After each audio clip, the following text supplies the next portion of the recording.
कब्जा करना चाहते थे, खरीदना चाहते थे, लोगों से जबरदस्ती करना चाहते थे। जैसा कि इन लोगों का कहना है कि इनके लड़के ने उसका विरोध किया, पहले उसको धमकी मिली, पीछे हटने की बात कही गई और फिर 2007 में एक दिन उसका एक दोस्त दुर्गा पूजा की तैयारी के नाम पर उसको घर से मोटरसाइकिल से पकड़ बैठाकर ले गया, इन सब के सामने ले गया। और फिर इनको खबर मिलती है कि एक भीड़ ने उस बच्चे को, इनके बेटे को घेर कर पीटा है और इतनी बुरी तरह पीटा है कि वो ऑलमोस्ट मरणासन हो गए और उनको किसी सरकारी अस्पताल में नहीं ले जाया गया। वो कहीं सरकारी अस्पताल में नहीं गए, उस व्यक्ति को उठाकर दिलीप जायसवाल के नियंत्रण वाले एमजीए माता गुजरी देवी कॉलेज में, मेडिकल कॉलेज में ले जाया गया। हद सुनिए कि भाई लड़का इनका गया और तथाकथित तौर पर पुलिस का जो एक वर्जन है कि भीड़ ने उसको मारा, उसके पास पिस्टल था, ऐसा पुलिस के एक आरोप पत्र में कहा गया है, जैसा कि किसी ने इल्जाम लगाया है। वो बच्चा 50 उसको 100 लोग रोड पर मारते रहे, लेकिन उसके हाथ में पिस्टल है, उसने पिस्टल नहीं चलाया। और पुलिस को इसकी सूचना किसने दी? पुलिस के खुद के रिकॉर्ड के हिसाब से दिलीप जायसवाल ने खुद पुलिस को बताया कि एक भीड़ यहाँ पर है जो उनके घर से 2 किलोमीटर दूर है। देखिए कितने बड़े समाज सेवी हैं, कितनी चिंता उनको है। भीड़ एक बच्चे को मार रही है, एक युवक को मार रही है। पुलिस को सूचना दिलीप जायसवाल ने दी, उस बच्चे को वहां से दिलीप जायसवाल के मेडिकल कॉलेज में भर्ती कराया गया, राजेश शाह को। उसके बाद 2 दिनों तक ये पूरा परिवार, ये इनके शब्दों में भी आप सुनिएगा, ये लोग छटपटाते रहे कि हमको हमारे बच्चे से एक बार मिला दीजिए। इनको इनके बच्चों से, राजेश शाह से उनके माँ उनके बाबूजी को मिलने तक नहीं दिया गया। और पुलिस ने केस ये बना दिया कि यही आदमी सुपारी लेकर दिलीप जायसवाल का मारने आया था, पिस्टल लेकर, और दिलीप जायसवाल के समर्थकों ने या सामान्य नागरिकों ने उसको घेर कर मार दिया। अब वहीं पे खत्म नहीं हुई बात, 1 साल तक करीब इनका एफआईआर रजिस्टर नहीं किया गया है। उस जवान लड़के के मौत के सदमे से इनके पति, अमला देवी के पति और उस लड़के के बाप 2 बरस में बेड पर गिरकर उनकी मृत्यु हुई है। और तब से ये बूढ़ी माँ और ये बच्ची, उस व्यक्ति की बहन रीता जी, ये लोग तब से लड़ाई लड़ रहे हैं। हाई कोर्ट गए, मुख्यमंत्री के दरबार में गए, वहां से ऑर्डर हुआ कि इस पर तुरंत कार्रवाई की जाए।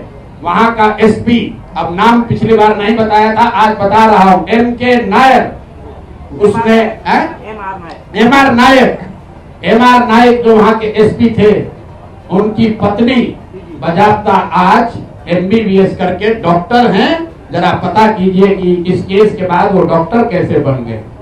उस केस का आईओ SK दुबे, नाम नोट कीजिए, मैं सीधा नाम बता रहा हूं। SK दुबे जो केस का आईओ था, रिटायर होने के बाद दिलीप जायसवाल के मेडिकल कॉलेज में चीफ सिक्योरिटी अफसर के तौर पर उसने बाकायदा काम किया। और आप कहते हैं कि आपका कोई इसमें भूमिका नहीं है, आपकी कोई भूमिका नहीं है, कोई देखने वाला नहीं है। ये लोग जब कहीं न्याय नहीं मिला तो मुख्यमंत्री के दरबार में आए, मुख्यमंत्री के यहाँ से डीजीपी ने फोन करके एसपी को बताया कि भाई तुम इतना गलत काम कर रहे हो, तुम, इनके जो शब्द हैं कि तुम एफआईआर नहीं रजिस्टर कर रहे हो।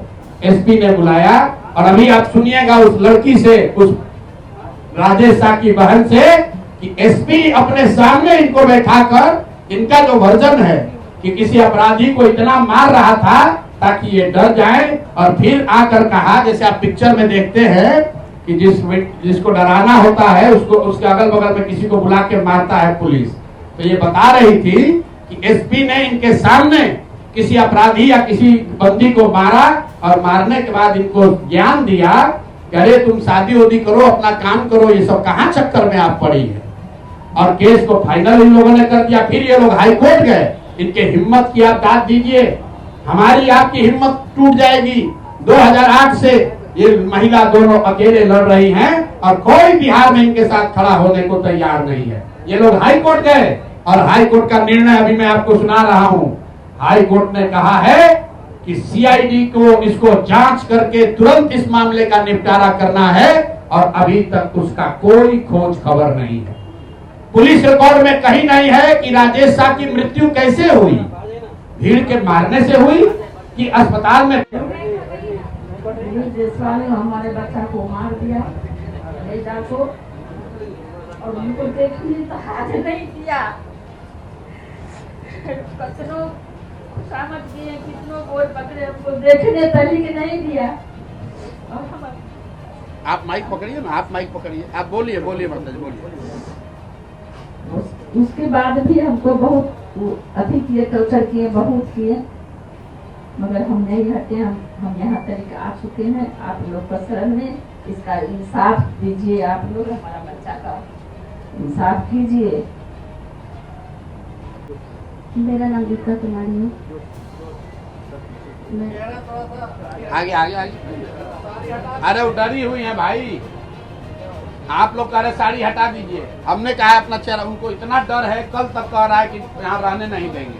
अब देखिए हालत क्या है बिहार का। बोलिए आप, अब चेहरा ढक के ही बोलिए। मेरा नाम गीता कुमारी है। मैं वो वाला बहन हूँ जो अपने भाई का मरा मुँह तक नहीं देखने लिया गया। इतना टॉर्चर किया गया उसको। बार बार एमजीएम के गेट पे जाते थे, बार बार भगा देता था, सब बेइज्जत किया था कि जिंदल की बहन हो, जिंदल की बहन हो बोल के। ना कोई मीडिया वाले मेरे साथ था, ना कोई नेता मेरे साथ थे, कोई भी मेरे साथ नहीं थे। तो बहन के लिए कर टिकटॉकर सबके पास जा रहे थे, सब बोल रहे थे कि तुम्हारे भाई को मारेगा नहीं, अपने मेडिकल कॉलेज में इलाज करवा रहा था। उसके बाद मुझे सिर्फ लाश सौंप दिया गया पुलिस द्वारा। चलिए अब जिनको सवाल पूछना है पूछने दीजिए। मुख्यमंत्री से आप मिले तो नीतीश कुमार जी आपसे मिले, नीतीश कुमार जी क्या बताए थे आपको? बोले थे कार्रवाई होगी। नीतीश जी से कब मिले थे बताइए। नीतीश जी कब मिले थे? कितना दिन पहले मिले थे आप मुख्यमंत्री? कितना दिन पहले मिले?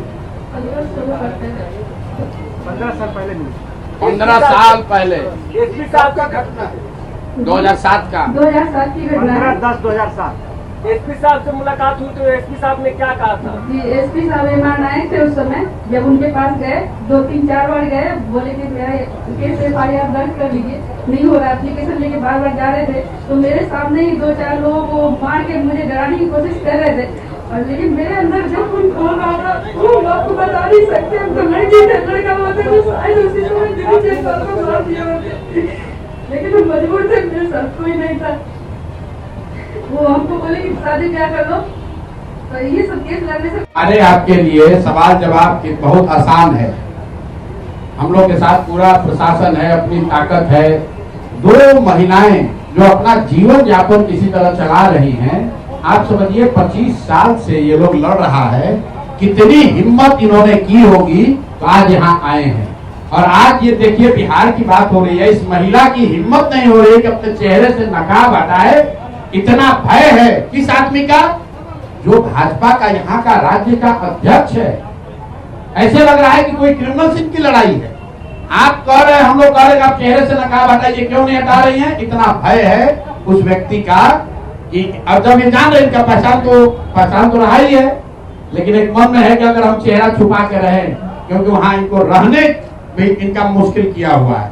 और आपके माध्यम से बता दे रहे हैं, अगर इनकी सुरक्षा को कुछ हुआ, इनको परेशान किया गया, तो पूरा बिहार का आदमी इनके खिलाफ खड़ा होगा, इनको छोड़ेंगे नहीं।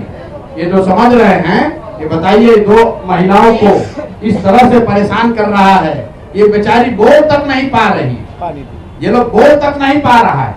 और 2008 से पुलिस वाला बैठ के एसपी इनको कह रहा है कि शादी ब्याह कर लो, तो केस करने से क्या होता है? अब कोई पूछने वाला नहीं है, इसलिए इनके सामने लाए। और मोदी जी आकर बड़ा बड़ा बात करेंगे यहाँ पर। भाजपा का सब आदमी, पिछला प्रेस कॉन्फ्रेंस हुआ था, उसके बाद से अभी तक जवाब नहीं दिया। कह रहा मुंह बंद है। आप लोग अब जितने पत्रकार है, कोई भाजपा का एक शब्द बोला, कोई डर तुम्हारे नहीं बोल रहा। अगर बोलेगा फिर फंसेगा। और इस मामले में हम लोग, जैसा मैंने आपको पहले कहा है, दिलीप जायसवाल की बात नहीं है, जैसा कि राष्ट्रीय अध्यक्ष जी ने बताया। ये इस व्यवस्था का बात है कि इस राज्य के सबसे बड़े पार्टी होने का दावा करने वाला दल, उसका अध्यक्ष जो यहाँ पर अभी मंत्री था, वो इस तरह के हीनस क्राइम में उस आरोप है उस पर, और वो आरोप का जवाब देना भी अपनी जिम्मेवारी नहीं समझता है। और इसके बाद अगली किस्त में जारी करेंगे कि बिहार के कौन कौन नेता और उनके बच्चे, उनके परिवारजन उसी मेडिकल कॉलेज से बिना टेस्ट दिए, बिना परीक्षा दिए मेडिकल का डिग्री लेकर निकले हैं। वो किस्त भी जारी होगी। दिलीप जायसवाल और भाजपा का ये चाल चरित्र चेहरा छुपने वाला नहीं है। जन स्वराज इसको छुपने नहीं देगा।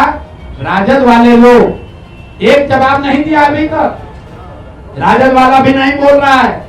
जब हमने आपको कहा, आप लोगों ने खुद वीडियो देखा, राबड़ी देवी हंस के कह रही हैं विधानसभा में कि दिलीप जायसवाल तो हमारे भाई हैं।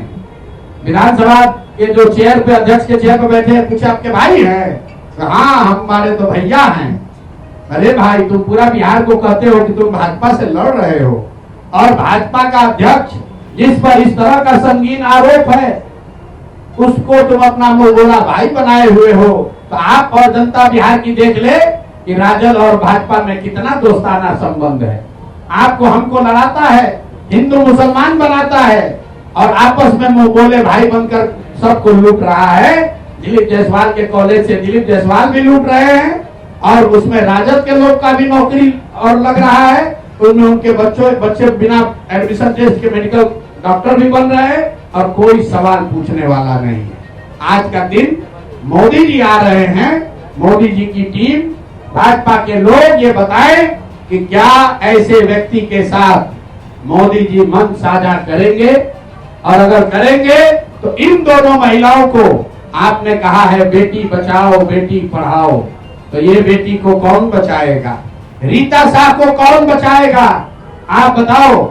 जो यहाँ पिछड़ों की राजनीति करते हैं, ये पिछड़ा है कि अगड़ा है? बताओ बताओ, कौन है ये?